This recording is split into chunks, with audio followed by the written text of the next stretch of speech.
모 선교사가 조선에 와서 교회를 개척했습니다. 그는 사람을 가리지 않고 전부 같은 공간에서 예배드리도록 했어요. 그들 중에는 백정도 섞여 있었습니다. 백정이 누군지 아시죠? 소 잡고 닭 잡고 고기 써는 사람들 아닙니까? 조선에서 그런 사람들은 천민 중에 가장 낫는 천민이잖아요. 근데 그런 사람들도 같이 예배를 했다는 거예요. 혁명적인 일이죠. 근데 여기서요 문제가 생겨요. 양반들이 들고 일어납니다. 우리도 예수 믿고 싶어 오긴 했는데 저들하고 같이 예배드릴 수 없다. 이 공간을 분리해주지 않으면은 우리가 교회를 나갈 것이다. 이렇게 위협을 합니다. 여러분, 교회에서 누가 헌금을 많이 할까요? 옛날 교회로 돌아가면 양반이 많이 할까요? 백정이 더 많이 할까요? 백정이라고 말했으면 좋겠습니다. 그런데 딱 봐도 누가 많이 할 것 같아요. 가진 거 많은 사람들. 뭐 가난한 양반도 있겠지만 대부분 이렇게 막 저 사람들 안 내보내면 내가 나갈 거야 주장하는 사람들은 가진 거 많은 사람들이에요. 내가 헌금도 많이 한 건데 나를 더 잘해줘야지, 내 말을 들어줘야지, 이렇게 얘기할 겁니다. 이들이요 사회적으로 지위도 더 높아요. 교회를 운영하는 입장에서 누구를 잡는 게 편할까요? 이건 상식적으로 이들을 먼저 잡아야지 편합니다. 무호 선교사는 어떤 선택을 했을까요? 거절합니다. 안 됩니다. 우리 다 함께 예배해야 됩니다. 신분은 중요하지 않습니다. 모두가 다 하나님의 자녀입니다. 이렇게 얘기를 했어요. 그랬더니 정말 양반들이 다 나가버렸어요. 무호 선교사는 백정들과 함께 교회를 운영합니다. 어려워요. 어려워서 뭐 천막 짓고 운막 짓고 예배를 합니다. 하지만 그것이 무호 선교사에게 하나님의 공의로 임했습니다. 그가 품은 공의가 이런 것이었어요. 그랬더니 어떤 일이 생겼느냐? 사람들이 더 몰려들기 시작합니다. 그리고 몰려든 사람들이 이렇게 얘기합니다. 교회는 세상과 달라. 세상에서 절망했던 사람들이 교회를 통해서 위로를 받았고 하나님이 주신 소망을 품었습니다. 은혜의 길을 포기하지 않으니까 훗날 떠났던 양반들도 회개하면서 돌아와요. 교회는 모든 신분이 화합하는 은혜의 장소가 되었습니다. 이게 복음이에요. 오늘 우리에게 주시는 주의 말씀은 누가복음 6장 20절부터 26절의 말씀입니다.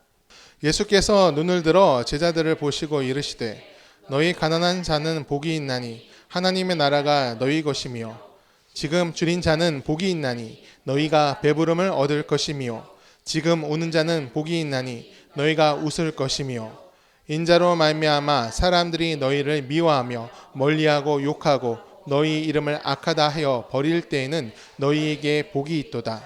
그날에 기뻐하고 뛰놀라. 하늘에서 너희 상이 큼이라. 그들의 조상들이 선지자들에게 이와 같이 하였느니라. 그러나 너 있을진저 너희 부유한 자여 너희는 너희의 위로를 이미 받았도다. 화 있을진저 너희 지금 배부른 자여 너희는 주리로다. 화 있을진저 너희 지금 웃는 자여 너희가 애통하며 울리로다. 모든 사람이 너희를 칭찬하면 화가 있도다. 그들의 조상들이 거짓 선지자들에게 이와 같이 하였느니라. 아멘. 성경은요 예수님께서 부활을 통해 하나님의 영광을 나타내셨다 이렇게 얘기를 합니다. 그런데 이 말씀을 묵상하다가 제가 문득 이런 생각이 들었습니다. 과연 하나님께서 더 취하실 영광이 있으신가? 물론 이제 죽음의 권세를 이기신 거 그건 굉장한 일이죠. 하지만 그 굉장한 일은요 어디까지나 사람인 우리가 볼 때입니다. 하나님 입장에서 죽음의 권세를 넘는 건 그렇게 대단한 일은 아니에요. 왜냐하면 주님은 처음부터 하나님이셨습니다. 창조자, 전능자, 만물을 이끄시는 분이었습니다. 죽음은 원래 그 자체가 하나님 아래에 있는 거예요. 그럼에도 부활이 하나님의 영광이 되는 것은 우리 사람들 때문입니다. 우리들이 부활의 예수님을 통해서 비로소 하나님을 보게 되었습니다. 만약 이 부활이 없었으면 어땠을까요? 십자가 밑에서 흩어진 제자들, 그들은 다시 모이지 않았을 거예요. 그들의 마음에 공포가 가득했기 때문이죠. 왜 공포가 가득했습니까? 십자가의 죽음을 목격했으니까 그렇습니다. 여러분 영화 중에 옛날에 나온 영화 중에 패션 오브 크라이스트라는 영화 보셨습니까? 어떻게 보셨습니까? 저는 눈을 뜰 수가 없었습니다. 너무 잔인했어요. 그 감독이 이런 얘기를 했어요. 멜 깁슨인가요, 감독이? 그 감독이 이런 얘기를 했습니다. 사실적으로 묘사하려고 노력했다. 최대한 고증을 했다. 이런 얘기를 합니다. 저희 아내가 이제 사모가 이런 얘기를 해요. 옛날 사람들은 너무너무 잔인하다고. 어떻게 사람을 이렇게 괴롭히다 죽이냐고. 죽이려면 한 방에 죽여야지 끝까지 괴롭히고 살을 찢고 막 그러지 않습니까? 그런데 십자가의 죽음이 그랬습니다. 사람이요, 착할 것 같지만 그렇지가 않습니다. 한번 피를 보면 눈이 돕니다. 처음에 그 순간이 어렵지, 누군가 한번 때리기 시작하니까 다 같이 예수님을 때렸고, 누군가 한번 돌을 던지기 시작하니까 다 같이 돌을 던지기 시작합니다. 그리고 그 잔인한 광경, 십자가의 그 죽음을 보면서 사람들이 웃기 시작했습니다. 그 광경을 제자들이 목격을 했습니다. 도망칠 수밖에 없는 겁니다. 거기 있을 수가 없는 겁니다. 죽음 앞에서 무력해지는 것을 그들은 체험을 했습니다. 잔인한 죽음을 목격한 제자들은 죽지 않았어도 죽은 자처럼 되었습니다. 고린도전서 15장 14절 말씀 우리 함께 읽겠습니다. 그리스도께서 만일 다시 살아나지 못하셨으면 우리가 전파하는 것도 헛것이요 또 너희 믿음도 헛것이며 아멘. 바울의 이 말처럼 이 부활이 없었다면, 예수님이 다시 살아나지 않으셨다면 오늘날의 기독교도 없었을 겁니다. 아니, 없었습니다. 우리가 아는 이 신약 성경의 이야기, 이것도 없었을 겁니다. 부활 때문에 모든 것이 존재합니다. 죽음의 권세를 넘으신 예수님이 제자들을 다시 모이게 하셨고, 그 열매로 오늘날 교회가 있게 되었어요. 제자들은 부활을 통해서 하나님 나라를 보게 되었습니다. 이는 세상의 삶이 고단해도 그들이 삶을 포기하지 않는 이유가 되었습니다. 하나님 나라를 보았으므로, 주님의 부활을 보았으므로 오늘 내 삶이 공고해도 나는 한 걸음 더 앞으로 나아갑니다. 내 삶을 포기하지 않겠습니다. 이 고백이 제자들한테 나올 수 있었던 거예요. 예수님의 부활이 오늘을 사는 우리들에게는 어떤 의미가 있습니까? 사실 이게 제일 중요해요. 오늘 나에게는 어떤 의미가 있습니까? 그 부활, 우리가 1년마다 맞이하는 이 부활절이 내 삶에 어떤 의미가 있습니까? 그저 죽었다 다시 살아나셨다, 예수님께서 죽었다가 다시 살아나신 날이야, 이 정도로 이해한다면 세상에 이런 일이 정도에 나올 거예요 아마. 야 진짜? 되게 신기하네. 그냥 신기한 이야기 정도로 머물고 옛날 동화처럼 느껴질 수도 있습니다. 우리는요, 그런 동화 같은 이야기로 부활을 받아들이지 않았으면 좋겠습니다. 당연히 그래서는 안 됩니다. 우리는 죽음의 지배에서 승리한 삶을 부활을 통해서 이뤄야 합니다. 죽음을 환영할 사람이 여러분 있을까요? 여러분 죽음을 환영하십니까? 빨리 죽고 싶은 사람도 없을 겁니다. 사람은 오래 건강하게 살고 싶습니다. 여러분 그렇지 않습니까? 저도 그래요. 건강염려증이라고 아시죠? 제가 그게 있어요. 좀만 아프면은 이거 아닌 것 같은데 무슨 큰 병 걸렸나? 이런 얘기를 하게 돼요. 병원 가도요, 의사가 괜찮다 그래도 염려하는 게 사람의 마음입니다. 건강하고 싶으니까, 오래 살고 싶으니까. 사람들 다 그렇습니다. 하지만 호흡이 끊어지는 것만 죽음이 아닐 수 있어요. 죽음이 삶으로 넘어올 수 있습니다. 살아있어도 죽은 것 같을 수 있다는 거예요. 우리나라 자살률은 세계에서 제일 높죠. 이것 좀 빨리 깨졌으면 좋겠어요. 근데 지금 30년 가까이 변하지 않고 있어요. 35분마다 한 명씩 죽고 있다는 얘기가 있어요. 어느 시민단체 통계는 15분이라고 얘기합니다. 무시무시한 숫자입니다. 근래에는요, 청소년들의 자살률도 굉장히 높아지고 있다고 그래요. 왜 목숨을 끊습니까? 사는 것보다 죽는 것이 낫기 때문에 그래요. 그들이 볼 땐 그렇습니다. 이렇게 살 바엔 죽어야 되겠다, 이 생각이 강해지니까 자살을 하게 되는 거예요. 삶의 소망이 사라지고 죽음이 더 가까이 다가옵니다. 죽음을 환영하는 건 아닙니다. 그 순간까지 너무너무 두려워하고 있대요. 하지만 죽음에게 지배되어서 삶을 포기하고 맙니다. 죽음의 흐름이 삶을 지배하는 경우가 있어요. 세상 곳곳에 이 죽음의 흐름이 있습니다. 승자만이 살아남을 수 있다, 이 낯선 말이 아니지 않습니까? 모두가 승자가 되기 위해서 그래서 열심히 노력하고 있죠. 근데 이 가운데 죽음의 흐름이 있어요. 근래에 7세 입시라는 말이 나왔습니다. 뉴스 보셨습니까? 뉴스에서 얼마 전에 그러잖아요. 어떤 사람이 그것을 아동학대로 신고를 했어요. 이게 뭐냐? 유명한 학원, 영어 유치원이라든지 영어 학원이라든지 다른 학원들, 그 학원에 영유아들이 다니는 거예요. 그런데 그냥 다니는 게 아닙니다. 학원에서 레벨 테스트를 한대요. 레벨 테스트를 해서 그것에 통과하면 들어올 수 있다. 몇 살짜리한테요? 7살짜리한테 그런다는 거예요. 5살짜리한테 그런다는 겁니다. 이 정도 되지 않으면은 우리 학원 들어오지 못한다고 7살짜리한테 그런다는 거예요. 7살 때부터 좌절감을 주는 건가요? 아니면 그 삶을 고단하게 하는 거잖아요. 이러니까 출산율이 0.7이 되는 거예요.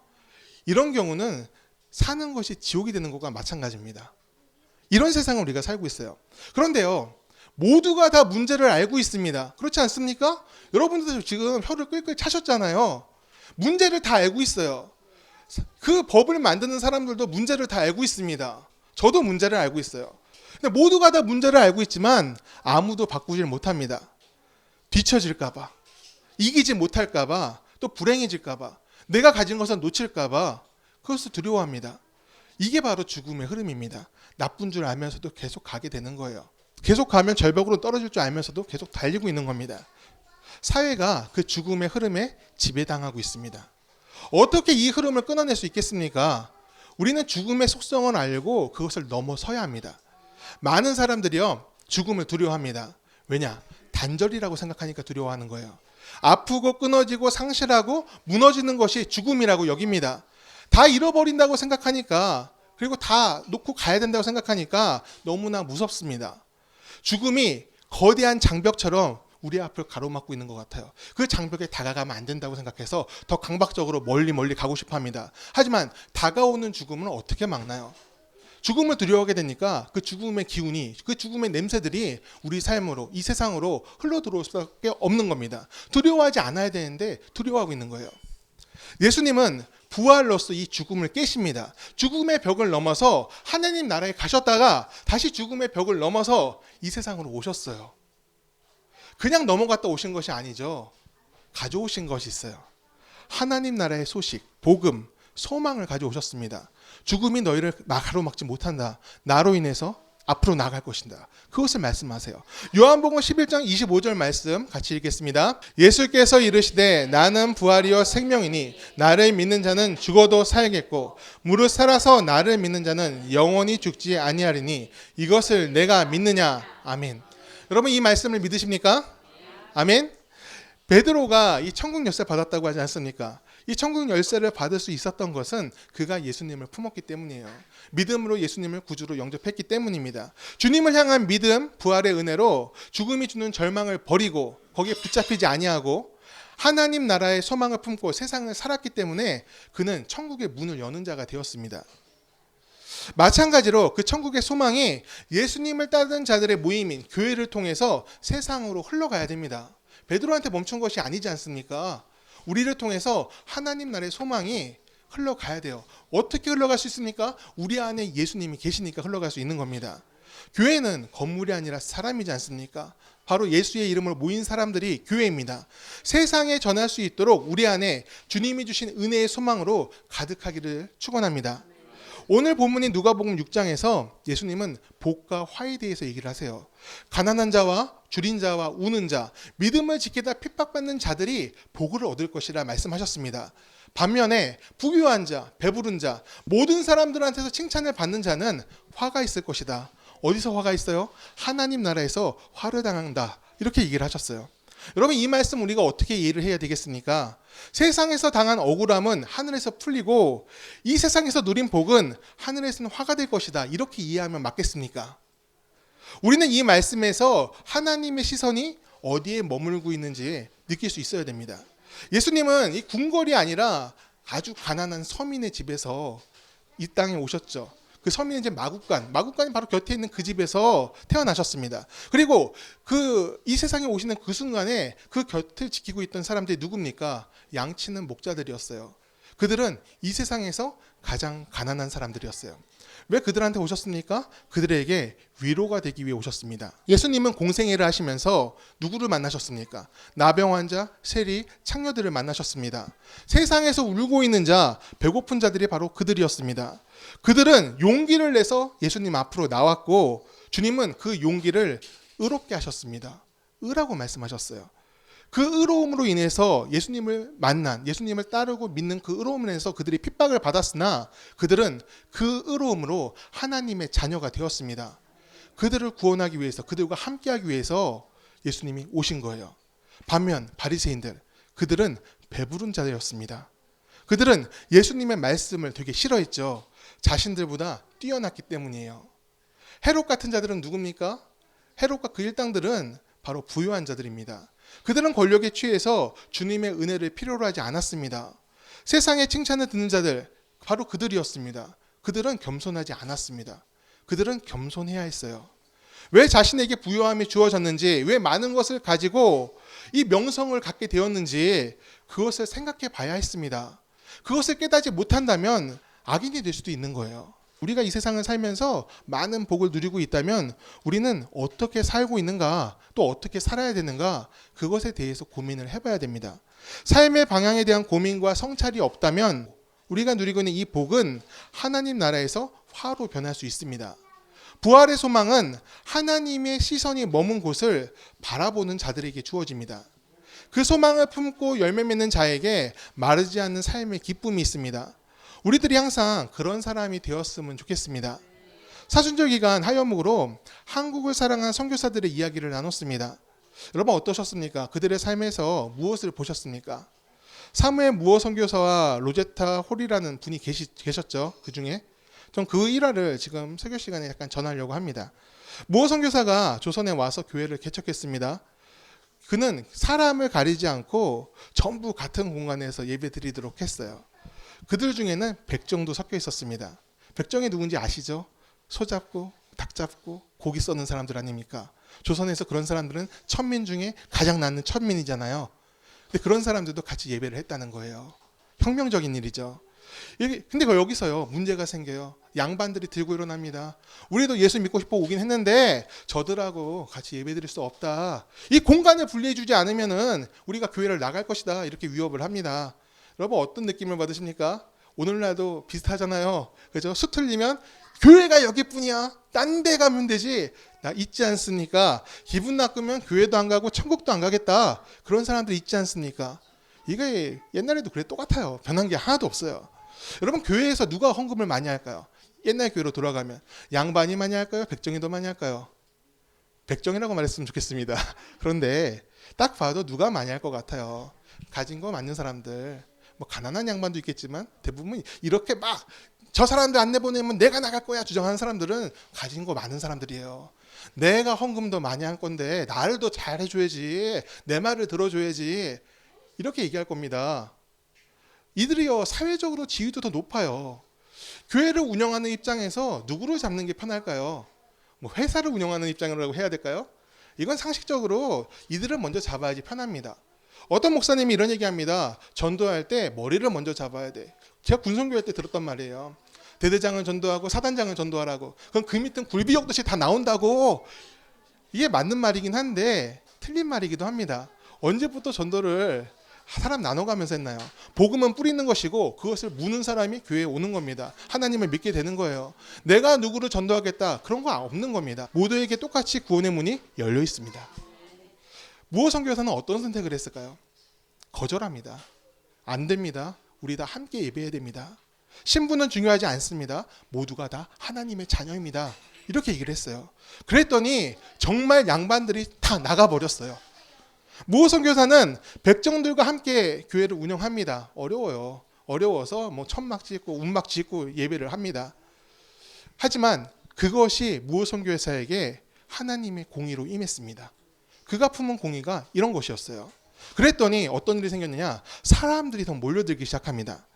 그리고 몰려든 사람들이 이렇게 얘기합니다. 교회는 세상과 달라. 세상에서 절망했던 사람들이 교회를 통해서 위로를 받았고 하나님이 주신 소망을 품었습니다. 은혜의 길을 포기하지 않으니까 훗날 떠났던 양반들도 회개하면서 돌아와요.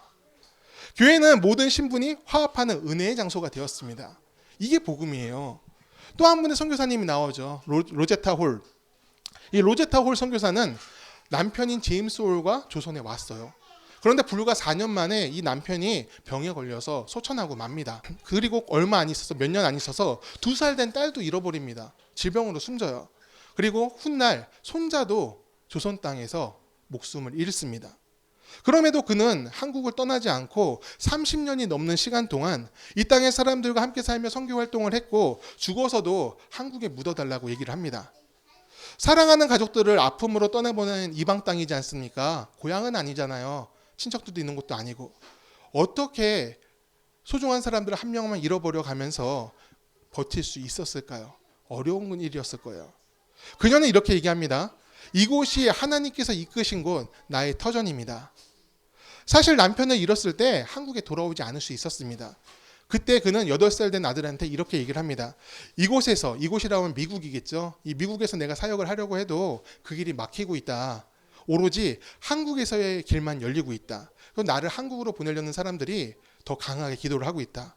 하나님께서 그곳으로 나를 인도하시는 것 같다. 그 부르심에 순종하는 것이 옳은 일이다. 이렇게 얘기를 해요. 로제타 홀은 인도하시는 그 길을 순리로 받아들였어요. 내가 거절하고 가야 되는 길이 아니라 내가 내 인생으로 살아내야 될 십자가로 받아들입니다. 사랑하는 가족을 잃고 떠나보내는 것은 너무나 괴로웠을 겁니다. 하지만 그것이 끝이 아님을 알기에 삶의 소망을 놓지 않고 사명의 길을 끝까지 갔습니다. 로제타 홀은 부활의 주님을 따라간 거예요.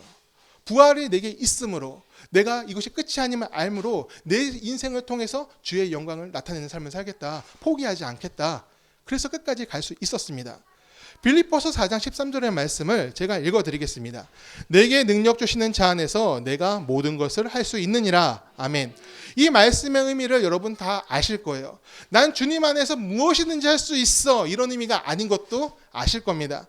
하나님의 뜻 안에서 내가 그 길을 감당하겠습니다. 포기하지 않겠습니다. 공의를 따르며 은혜의 길을 택하겠습니다. 바로 이겁니다.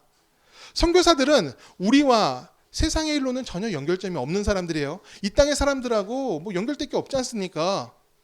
딱 하나 연결점이 있죠. 예수님이잖아요.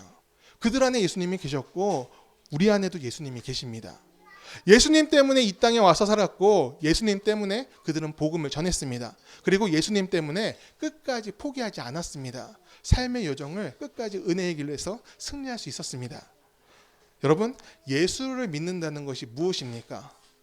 저에게는요, 선한 양심입니다. 예수님을 믿는 것은 선한 양심이에요. 착함도 여기에 포함되겠지만 사실 그게 다가 아닙니다. 저는 하나님께 죄송한 마음이 있어요. 항상 그래요. 근데 이건요, 이 죄송함은 죄책감하고 굉장히 다른 겁니다. 죄책감은요, 마음을 누릅니다. 그리고 나를 초라하게 만듭니다. 너는 어쩔 수 없는 놈이야. 항상 그렇지 뭐. 이거 죄책감이에요. 근데 저의 죄송함은요, 제가 받은 은혜가 너무 큼을 잊지 않는 겁니다. 아, 주님이 나를 위해서, 주님이 나와 함께 하시고 나를 생각하시고 내게 베푸시는데 나는 힘드네. 내가 좀 주님을 실망시킨 것 같네. 이거는 절망이 아니에요. 좀 더 잘해야 되겠다. 이런 생각이 드는 겁니다. 이 양심의 소리가 저는 성령의 인도하심이라고 생각을 해요. 주님께서 기뻐하신 일을 함께 기뻐하면서 더 열심을 내고 주님께서 싫어하시는 일은 내게 유익이 있더라도 택하지 않는 쪽으로 가야 됩니다. 그게 선한 양심이에요. 이 양심의 소리에 따라서 믿음의 길을 택하기를 원합니다. 고린도전서 15장 19절에서 20절 말씀 함께 읽겠습니다. 만일 그리스도 안에서 우리가 바라는 것이 다만 이 세상의 삶뿐이면 모든 사람 가운데 우리가 더욱 불쌍한 자이니라. 그러나 이제 그리스도께서 죽은 자 가운데서 다시 살아나사 잠자는 자들의 첫 열매가 되셨도다. 아멘. 우린 불쌍한 사람들이 아닙니다. 그리스도께서 우리를 위해서 부활하셨기 때문이에요. 하나님께서 우리를 사랑하십니다. 우리의 삶을 이끌고 계세요. 주님이 우리를 이끄실 때 우리는 그 부활의 소망을 품을 수 있습니다. 부활의 소망을 품는 것이 무엇입니까? 세상을 가득 채운 이 죽음의 흐름을 끊고 하나님 나라의 소망을 바라보는 겁니다. 우리는 이 땅을 살면서 하늘의 소망을 안고 삽니다. 죽음은 우리를 가로막는 장벽이 아니라 하나님 나라로 가는 통로입니다. 두려울 수도 있습니다. 가보지 않은 길이니까. 하지만 그것은 단절이 아니라 통과 의례가 됩니다. 누구나 다 통과를 해야 되는 길인 거예요. 부활의 은혜를 안고 우리가 오늘을 살 수 있기를 바랍니다. 삶의 고단함이 우리를 잡지 못하도록 매일 은혜로 충전받으면서 부활의 소망을 가슴에 품고 승리의 삶을 열어가기를 간절히 축원합니다. 이 시간 찬양하고요. 같이 기도하기를 원하는데요. 여러분, 우리의 삶은 선택할 수 있어요. 하나님을 믿으며 살 수도 있고 그렇지 않을 수도 있습니다. 어떤 선택하시겠습니까? 좋은 선택을 할 수 있길 바라요.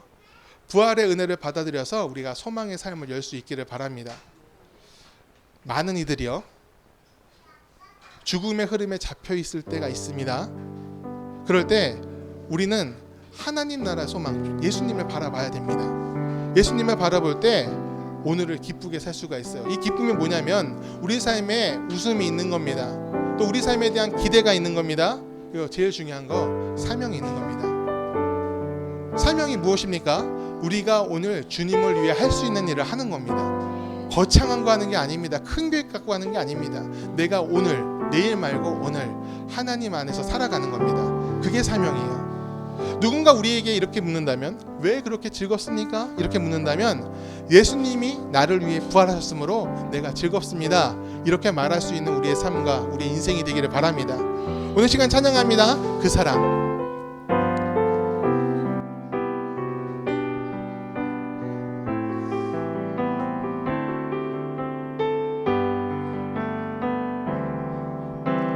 아버지 사랑 내가 노래해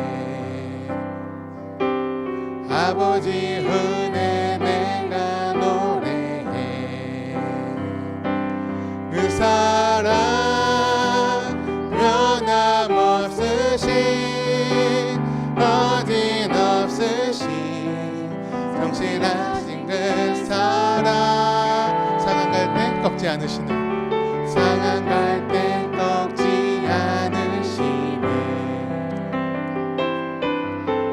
꺼져가는 등불 끄지 않네 그 사랑 변함없으신 거짓없으신 성실하신 그 사랑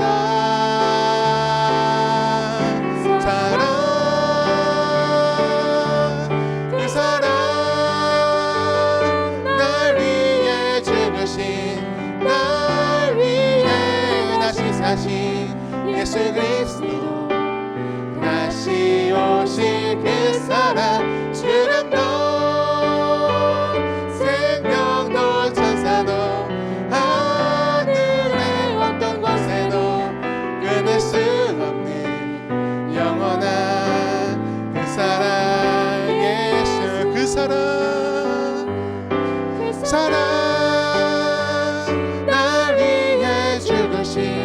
날 위해 다시 사신 예수 그리스도 다시 오실 그 사랑 죽음도 생명도 천사도 하늘의 어떤 곳에도 끊을 수 없는 영원한 그 사랑 예수 아멘. 오늘 시간에 우리가 기도할 때 하나님 나라의 그 소망이 또 그 열정과 그 사랑과 기쁨이 우리 삶에 충만하길 원합니다. 주님이 우리 예수님께서 부활을 통해서 그것을 우리에게 가져오셨습니다. 죽음을 두려워하면서 그 죽음에 눌려서 그 공포 아래서 삶 전체를 죽음의 흐름에 갇혀있던 우리들한테 사람에게 천국의 소망을 주셨어요. 우리가 이 삶을 우리의 삶을 하나님 나라로 바꿔 가기를 원합니다. 주께서 주신 그 은혜의 흐름을 받게 도와주시고 우리가 이 땅을 살면서 주의 나라 사는 것처럼 살 수 있게 도와주시옵소서. 부활의 은혜를 안고 아버지 그 감사함을 안고 오늘을 살 수 있는 우리 믿음 되게 도와주시옵소서. 우리 다 같이 기도하겠습니다. 은혜로우신 주님 아버지 성령께서